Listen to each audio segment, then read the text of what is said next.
Hello నమస్తే welcome to plus TV నేను మీ Alankrita. So ఈ రోజు మన వీడియో వచ్చేసి బిగ్ బాస్ సీజన్ 9 కి వెళ్ళిన వాళ్ళ రెమ్యూనరేషన్ ఎంత ఏంటి అనేది అయితే డిస్కస్ చేద్దాం. ఎందుకంటే మనకు తెలిసిన వాళ్ళు చాలామంది వెళ్ళారు కాబట్టి ఏ పాయింట్ ఆఫ్ వ్యూలో వాళ్ళకి ఎంత ఇచ్చారు ఏంటి అనేది ఇది ఒక చాలామంది అనుకుంటారు బిగ్ బాస్కి వెళ్తే చాలా డబ్బులు సంపాదించవచ్చు యాజ్ పర్ రూల్స్ ప్రకారం అది ఇది అనుకుంటారు. కానీ వాళ్ళు స్టార్టింగ్ కొంచెం వేసేస్తారు, మధ్యలో కొంచెం వేస్తారు, సంవత్సరం అయ్యాక కొంచెం వేసేస్తారు, జిఎస్టీలు కట్ చేస్తారు.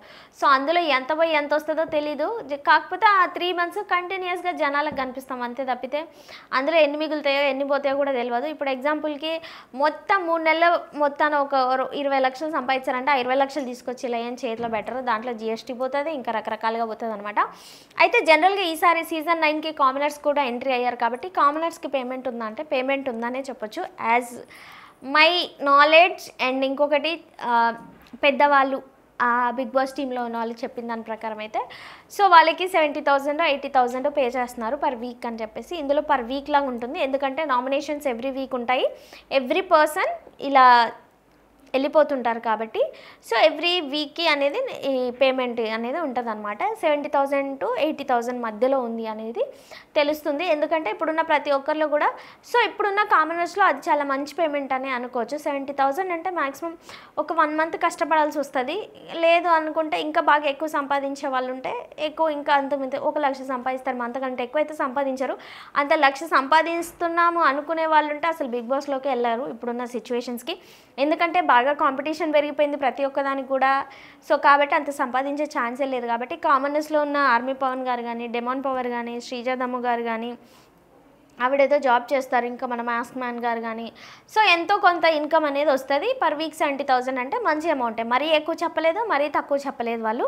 కాబట్టి 70 to 80,000లో వాళ్ళకి మంచి బడ్జెట్ అనేది చెప్పొచ్చు. బట్ వాళ్ళకి ఇవ్వడమే బెటర్, ఎందుకంటే చాలామందికి కాస్ట్యూమ్స్కి కానీ లేదంటే పిఆర్ని పెట్టుకోవాలన్నా లేదంటే వాళ్ళ ఫ్యామిలీ వాళ్ళు వచ్చినప్పుడు ట్రాన్స్పోర్టేషన్స్ కానీ సో రకరకాల ఇబ్బందులు ఉంటాయి. కాబట్టి మేబీ వాళ్ళ దగ్గర డబ్బులు ఉండొచ్చు ఉండకపోవచ్చు. కాబట్టి ఆల్రెడీ 1 week పేమెంట్ అనేది ముందే కొట్టేస్తారు కాబట్టి వాళ్ళకి.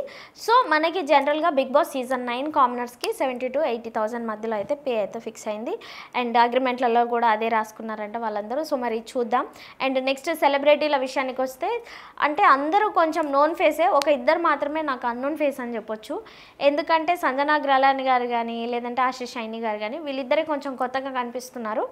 బట్ వాళ్ళ పర్ఫార్మెన్స్ వాళ్ళు ఇస్తున్నారు. బట్ నాకు అర్థం కాని విషయం ఏంటంటే ఈ సంజనా గ్రలాని గారు చిన్న బేబీ ఉంది, అసలు అంత చిన్న బేబీని వదిలేసి ఎట్లా వస్తున్నారో నాకైతే ఇప్పటికీ అర్థం కాలేదు. ఎందుకంటే బేబీ ఫీడింగ్ ఇవ్వాల్సిన టైం ఇది. ఇంత చిన్న బేబీ అంటే ఇలా పట్టుకొని ఒక వీడియో చేశారు, నాకైతే భలే బాధ అనిపించింది. అబ్బా అసలు అంత చిన్న బేబీని ఎలా వదిలేసి రావాలనిపించిందో నాకైతే ఇప్పటికీ అర్థం కావట్లేదు. అంటే నేను నెగిటివ్గా మాట్లాడట్లేదు, బట్ తనకి ఎంత రిక్వైర్మెంట్ ఉంటే వస్తుంది అలా వదిలేసి అని చెప్పేసి నా పాయింట్ ఆఫ్ వ్యూ అనమాట. సో సంజనా గ్రలాని గారికి వచ్చేసి 2 lakh అనమాట. 2 lakh అంటే జనరల్గా వీళ్ళకి బయట ఎంత సంపాదిస్తున్నారు ఏంటి అనే దాన్ని బట్టి ఇందులో నెగోషియేట్ చేసి ఈమెకు వారానికే 2 లక్షలు ఇస్తున్నారనమాట. అండ్ ఇంకొకరికి వీళ్ళు ముందే వెళ్ళిపోతారు అని అన్న కాన్ఫిడెన్స్ ఉన్న వాళ్ళకి కొంచెం పేమెంట్ ఎక్కువగానే ఇస్తారు. లేదు ఆల్టర్నేట్గా ఇప్పుడు ఎగ్జాంపుల్ ఇమాన్యుయల్ గారు ఉన్నారు, ఇమాన్యుయల్ గారు మా టీవీలో వచ్చే ప్రతి షో చేస్తారు కాబట్టి ఆయనకి మీడియంగా ఉండొచ్చు, ఎందుకంటే ప్రతి దాంట్లో ఆపర్చునిటీ ఇస్తారు అండ్ లాంగ్ లైఫ్ టైం ఉంటాయి కాబట్టి షోస్ అన్నీ కూడా ఆయన యాక్టివ్గా ఉండొచ్చు అని చెప్పేసి ఉంటుంది. సో హైయెస్ట్ పే అంటే వచ్చేసి మన భవానీ శంకర్ గారికి, ఎందుకంటే ఆయన శ్రవంతి సీరియల్తో మీ అందరు ముందుకు వచ్చాడు, చాలా మెంబర్ ఆఫ్ షోస్ చేశారు, మెంబర్ ఆఫ్ సీరియల్స్ చేశారు, మూవీస్ చేశారు, చాలా ఒకప్పుడు ఆయన సూపర్ హిట్ స్టార్ అనమాట సీరియళ్ళలో. సో కాబట్టి ఆయనకు చాలా కాంటాక్ట్సే ఉన్నాయి, చాలా చక్కగా ఉంది కాబట్టి ఆయనకి 3,30,000 అలా పే చేస్తున్నారని విన్నాను 1 weekకి. మేబీ ఈయన టాప్ 5లో కూడా ఉండొచ్చు, మేబీ విన్నర్ కూడా అవ్వచ్చు. ఎందుకంటే లాస్ట్ టైం శివాజీ గారి ఎలాగైతే ఒక పెద్దరికం హోదా తీసుకొని రావాలనుకున్నారో అలాంటి జోనర్లోనే ఇప్పుడు ఉన్న పిల్లలందరూ కొట్లాడుతుంటే మన భరణి గారు దగ్గరుండి ఓదారుస్తారనమాట, అట్లాంటి టైప్ ఆఫ్ క్యారెక్టర్ అనమాట. సో అండ్ నెక్స్ట్ వచ్చేసి రీతు చౌదరి గారు, రీతు చౌదరి గారికి పర్ వీక్ వచ్చేసి 2 lakh అనమాట. సో ఈవిడ ఎక్కువ రోజులే సస్టైన్ అయ్యేటట్టు కొడుతున్నారు, ఎందుకంటే నాకు ఆవిడ కలిపే పులిహోరలు కానీ లేదంటే ఇటు వెళ్తే ఇటు చూస్తుంది ఇటు వెళ్తే ఇటు చూస్తుంది, మరి ఆమె కాన్సెప్టే అదా నాకు అర్థం కావట్లేదు. ఎందుకంటే పోయి ఆర్మీ పవర్ని చూసింది అట్లా, ఇంకేమైతే చెప్పండి. సో నెక్స్ట్ సృష్టి వర్మ గారు, సో ఈవిడ డాన్స్ కొరియోగ్రాఫర్, మీ అందరికీ తెలుసు రీసెంట్గా జానీ మాస్టర్ గారి ఇష్యూలో ఎంత వైరల్ అయిపోయిందో. అండ్ దాని త్రూనే ఆ బేస్డ్ మీదనే ఈమెని బిగ్ బాస్లోకి తీసుకొచ్చారని అయితే అనిపిస్తుంది. కాకపోతే ఫుటేజ్ కూడా ఎక్కడ దొరకట్లేదు, ఆమెకు అసలు పిఆర్ ఉన్నారా లేరా కూడా అర్థం కావట్లేదు. అంటే పిఆర్ ఉంటేనే ఫుటేజ్ బయటకు వస్తుందా అంటే అట్లానేం కాదు, బట్ ఎందుకో ఫుటేజ్ బయటికి రావట్లేదు, ఆమె ఎక్కువ మాట్లాడట్లేదు, నామినేషన్లో ఏమైనా మాట్లాడే ఛాన్సెస్ ఉందేమో. ఈమెకు వచ్చేసి 2.2 lakh అనమాట. నెక్స్ట్ మన రాము రాథోడ్ గారు రాను బొంబాయికి రాను అని చెప్పేసి ఎలాంటి హడావిడి లేకుండా నీట్ అండ్ క్లీన్గా అయితే బిగ్ బాస్కి వెళ్ళిపోయారు.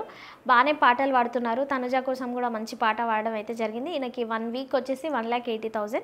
సో బయట ఈయన ఎంత సంపాదిస్తారా ఏంటి అనే దాన్ని బేస్ చేసుకొని ఇస్తారు కాబట్టి మేబీ ఈయనకు 1,80,000 ఉంది. అండ్ నెక్స్ట్ సుమన్ శెట్టి గారు 7G బృందావన్ కాలనీ లేదంటే ఇలాంటి మంచి మంచి సినిమాలు చాలానే చేశారు. బట్ ఆయన ఇప్పుడు ఫేడ్ అవుట్ అయిపోయారు. మళ్ళీ తీసుకొచ్చారు. ఆయనది కూడా ఎక్కువేం ఫుటేజ్ కనిపించట్లేదు. Maybe first week second week third week అన్నట్టే ఉంది కాబట్టి మేబీ ఈయనకి 2,20,000 అయితే పర్ వీక్ ఛార్జ్ చేస్తున్నారు. సో నెక్స్ట్ తనుజ గౌడ గారికి అండి 2,75,000 అనమాట. సో ఈవిడ జనరల్గానే మన తెలుగు ఇండస్ట్రీకి చాలా సంవత్సరాల నుంచే పరిచయం. ఎందుకంటే చాలా వరకు సీరియల్స్ తీశారు. ఇంకా మనకి షోలు ఏవైతే ఉన్నారో మా టీవీ, ఈటీవీ, జెమినీలు అన్నీ కాకుండా అన్నిట్లలో కొట్టి పారేస్తుంటారు. సో ఈమెకు వచ్చేసి 2,75,000 అనమాట. అండ్ లాస్ట్గా ఇంకా ఆశా షైని గారికి కూడా ఎందుకంటే చాలా 50 ఎబోనే అంటే అన్ని లాంగ్వేజెస్లో హీరోయిన్గా చేశారు. ఈవిడ కూడా 2,75,000 పే చేస్తున్నారని అయితే మనకు తెలుస్తుంది. అంటే మనకు వచ్చిన ఇన్ఫర్మేషన్ ప్రకారం ఇంకా ఇందులో ఏమైనా చేంజెస్ ఉన్నా కానీ నేను నెక్స్ట్ వీడియోలో తెలియజేస్తాను. Please do subscribe our channel. Thank you.